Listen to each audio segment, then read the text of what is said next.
Hey everyone, me Kevin here. Welcome back to another live stream. So we have new information out from Tesla's Elon Musk and potentially some new information that can help us put together what the heck actually happened with that Tesla crash in Texas. Certainly helps that Elon Musk has responded as well. So I want to start with a little bit of a tweet stream here. So take a peek at this.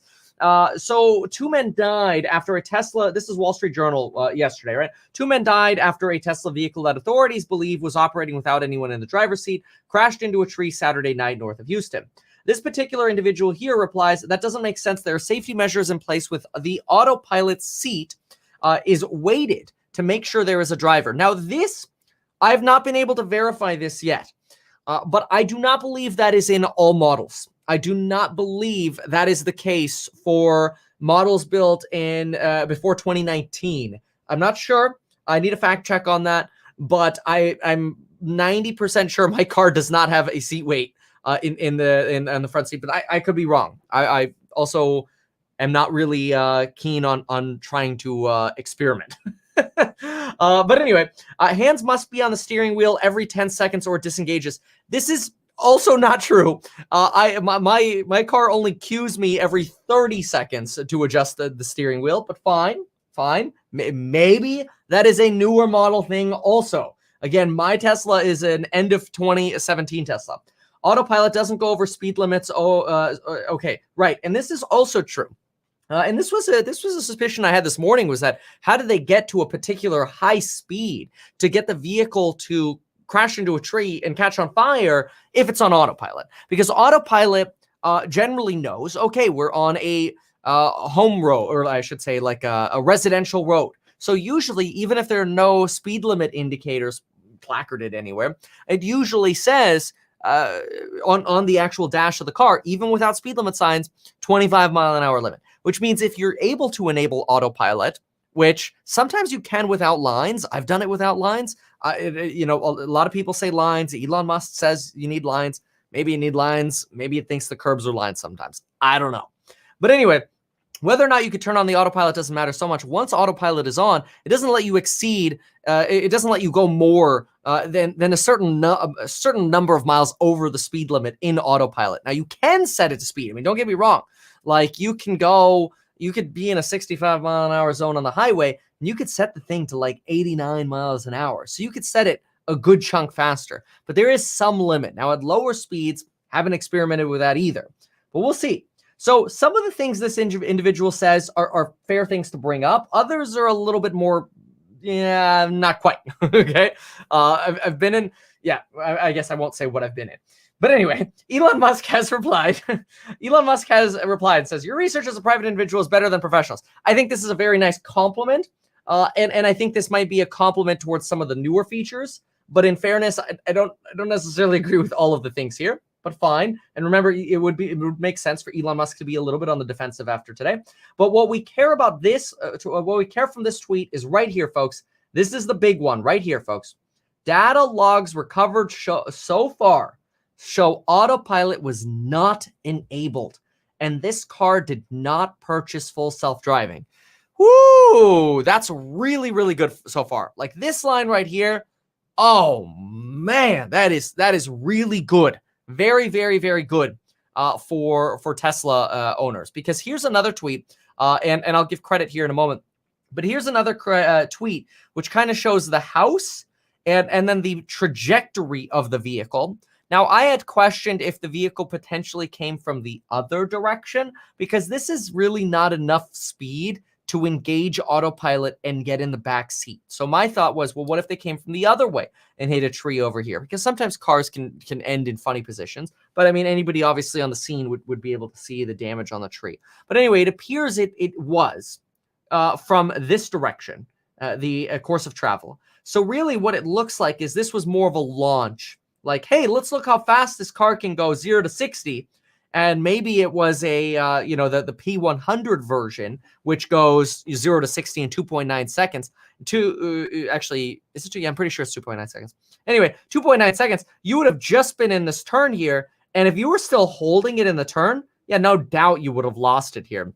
So, how did the person end up in the back seat then? Well, there's some commentary that maybe the person, and actually, this is where I'm going to give credit over here. I'm actually just going to give credit to this person, Mike Hoffman. So, I disagree with the the no lines on roads, but I'm going to test this because maybe this is updated and they're right. I used to be able to turn this on all the time on streets that have no lanes, but again, I think that might have been because of close curbs. So I'll have to test that. Number 2, not enough distance from the traffic circle to crash location for Autopilot to have gotten to a high enough speed. This is true. That's, but I was thinking maybe it came from the other direction. Would somehow have to override the speed limit of 5 miles. Well, I mean, you can override the speed limit of 5 miles manually. You manually override the speed limit. This is a good argument. If the vehicle did indeed come from that driveway, this is a very good argument. No way driver could have changed seats in that short distance. Yes, this is a very good comment. And this right here, I actually think is going to end up taking the cake. Now that we know it did indeed come from the driveway, and we know that Autopilot was not enabled, I actually think this person's ultimate conclusion here is correct. And the conclusion is launch mode enabled and lost control. So launch mode, just so you know, is a mode that kicks on when there is, or is a mode that you can turn on when you want to actually do a launch. Like when you're like, all right, I want to show somebody a full-on 0 to 60 launch here. One sec. All right, so it's usually kind of like it warms up the batteries, so it gets the juices flowing more. I once had a P100 given to me as a loaner vehicle when I brought my 75 in for service. And the P100, you could stop it, like if there's no one behind you at like an on-ramp on the freeway, and it's like later in the day and there's no traffic. You can kind of just bring it to a stop, turn on launch mode, and you hear it like heat up the batteries or whatever, and like get the engines right. I don't know all the mechanics of what it does, but it sounds really cool. It's like literally like you're gonna launch. Anyway, you could do that, and then it's like you get the ultimate speed out of the car. And so I do like this theory. I think this theory is very accurate. Launch mode enabled, lost control, and who knows, maybe it was the passenger who was the person who launched it, the person unfamiliar with the turn, because you'd think that the person living there wouldn't launch it into a darn curve, right? A driver tried climbing into back to escape the fire and didn't make it out. Yeah, that I think is very possible. Which also sounds absolutely devastating, because the other thing that I was thinking about was, I wonder why they couldn't get out. It's possible that maybe the doors got screwed on impact with the tree, because when you have such a blunt force impact, it's very likely that you can tweak the frame of the vehicle to where all of a sudden you can't open the doors anymore. So then it becomes a break glass issue, which I've personally wondered, like, I'm confident with some of the things that I've got in the car, because I've even got a brake glass thing. But even if I didn't have that, there's some other things like the fire extinguisher I have in the car. Confident I could break the glass in my car. But imagine now you had a Cybertruck with bulletproof glass or unbreakable glass, right? That might be a little bit more concerning, actually, the unbreakable glass. I like the idea of having breakable glass. Breakaway glass is really nice. But anyway, yeah, this is possible. What if the driver tried climbing in the back while the darn thing was on fire? None of the doors would open. They're electric pop open doors anyway, so it makes sense that the power cut off, and maybe for some reason the doors were jammed to where a manual override didn't work either, and you just couldn't get out. That's horrible. I mean, that's just absolutely terrible to even think about. But I think this is a very good potential theory here. And then we do have Elon Musk also reiterating that Autopilot does require lane lines to turn on. Again, I still doubt that. Elon's saying it, so he's probably right. Maybe this was a recent update. And in full fairness, I have not been driving that much this last year. So maybe an update came down and now requires lane lines. So that is entirely possible. But I think the big takeaway here is data logs recovered so far show that Autopilot was not enabled. I think that is a really big win for the Tesla self-driving community there. Now, why it took 4 hours to extinguish the car is still potentially an issue. That's still going to weigh on investors' minds. But Tesla is up 1.4% in the after hours. Not really a massive move in the after hours, but you definitely see a spike in the after hours of when this news came out. You definitely see a spike here, a little bit of consolidation afterwards, but this is definitely, wanted news on Tesla here, on the Tesla story. Let's go to some Q&A here that we have, because I see a lot of questions. So if you are in panic, you probably won't find the manual handles. I don't know if the S has the manual handles. I know the new 3, and I'm pretty sure the Y does, but I know the 3 has the manual handles. So let's see. Before they drove off, who was driving if FSD? There was no FSD off, so it looks like they took off from their driveway in their home, and autopilot was never on. So see, that's odd to me. But that's odd to me. Like, brother-in-law gave a statement that saying the driver climbed into the back. How? Like, if autopilot is off, so if that's true, okay, let's explore that theory. We ultimately do not have certainty as far as what happened yet, right? If this is true, what we've got on screen here, that the brother-in-law gave a statement saying the driver climbed in the back before they drove off. If this is true, then autopilot would have had to have been turned on somehow. Not sure how. I mean, let's say it got turned on. I'm not sure how they would have gotten to that excessive speed. It's not like you can autopilot launch. So I'm not sure about that. Did they have like a stick to hit the gas pedal or something? I mean, I don't know. Like how they would have hit the accelerator at the same time as having autopilot on to actually go with somebody in the back seat. That's very confusing.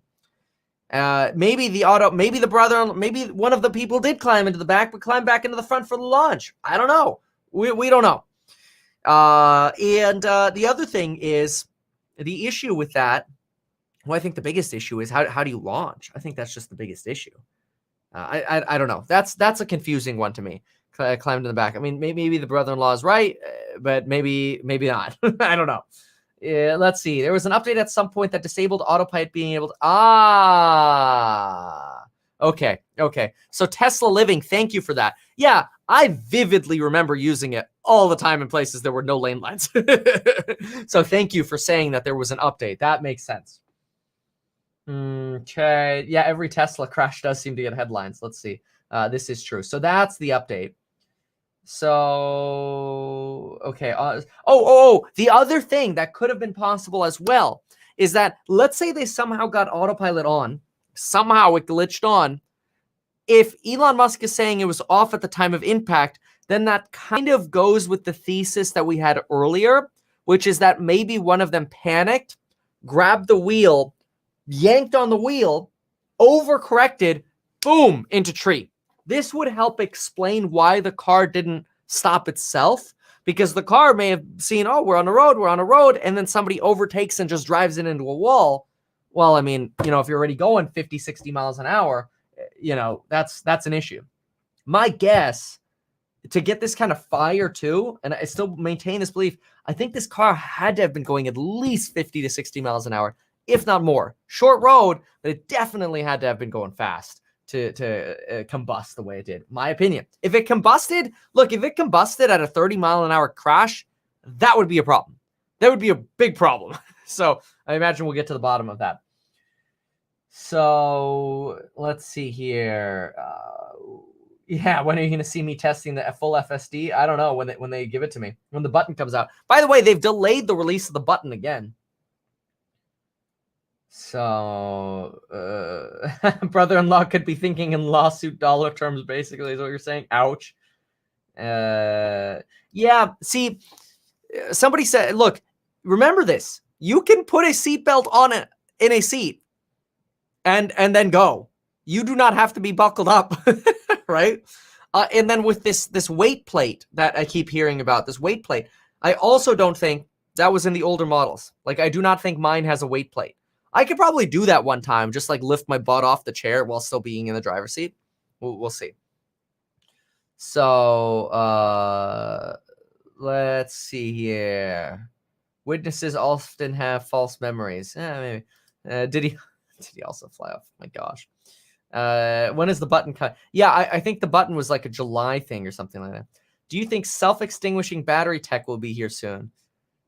I don't think so. I think that's almost kind of like, why don't we have parachutes on airplanes? It's just cost prohibitive. Why don't kids' school buses have seatbelts? You think like that, like they all should, and some of them do. Some jurisdictions do, but they don't all do. Oh, okay. Now we got a. I mean, this goes down the road of potential conspiracy theories. Now I get it. I get what you're saying. It's a little conspiratorial that maybe this was sort of a planted event or something like that. And I certainly don't think anybody would give their life for that, but who knows? That's interesting. So yeah. This is Carl. You got a good point. But see, the beautiful thing is, even if the government requires autopilot, or I'm sorry, requires LiDAR in the future. Say the government says, no, we want LiDAR. LiDAR could have prevented this. Let's just say. Don't know if it would have. Depends on the speed. Let's say it could have. In such an event, they could always just retrofit the rear view mirror, in my case, in my opinion. Use a microvision style LiDAR, have forward-facing LiDAR, and you're good. That's the beautiful thing, by the way, about forward-facing LiDAR and what microvision does. I like that about microvision, because that forward-facing LiDAR is such an easy retrofit into a mirror. Let's see. I have no idea why somebody's. Were you nervous at all today? Was I nervous at all? No, I don't care. So paid off my. Okay. If you're Tesla owner, typo. All right. Let's see here. Wonder if I should buy some LiDAR companies as a hedge. Well, a lot of people do because of that. Okay. Very good questions. I think the big bottom line is that we hear that autopilot was not enabled at least at the time of the accident. Now, Elon Musk, now this is interesting too. Elon Musk did not clarify here when he says, data logs recovered so far show autopilot was not enabled. Okay, enabled at the time of impact, enabled at all, enabled at the start, but then disabled. Like, a little unclear there. My guess is he means at the time of crash. And regarding the person not being in the driver's seat, that's why people are wondering too, is did the person maybe climb to the back to get out of the car to escape the fire? Maybe he was in the driver's seat. We don't know. So never read the comments, says Brian. Oops. Well, I do. Anyway, this is an update. I think overall this is good news for Tesla. We have seen Tesla move up about a solid 1% here. It's back to about that 720-ish range here. So we have a little bit of upside here, Tesla in the aftermarket. IBM's only up 3%, but it was a good move for the tech sector. And we do have Marathon Digital down again and United down about 2%, with American down 1% here in the after hours. So still bloody market here in the after hours. I will have a video coming out shortly after this about some additional reasons why the market is acting the way it is. Also, keep in mind, take a peek at the, personally, people keep emailing me about this. They're like, Kevin, your programs are underpriced for the value you've given them. I appreciate those of you saying that. So if you're watching this and you're not part of the programs, consider checking it out. Go to the meetkevin.teachable.com. Check out some of the things in there. I go into some pretty crazy detailed perspectives on how to build wealth, especially with real estate investing. It's not only stocks, real estate investing, property management, things nobody else talks about, which can really help you make a lot of money. Anyway, thank you so much for watching, folks. Appreciate you being here as always. This overall, good news for Tesla. We'll see as additional details come out. Obviously, my hearts go out to the individuals who have lost loved ones, and we will see you later. Thank you.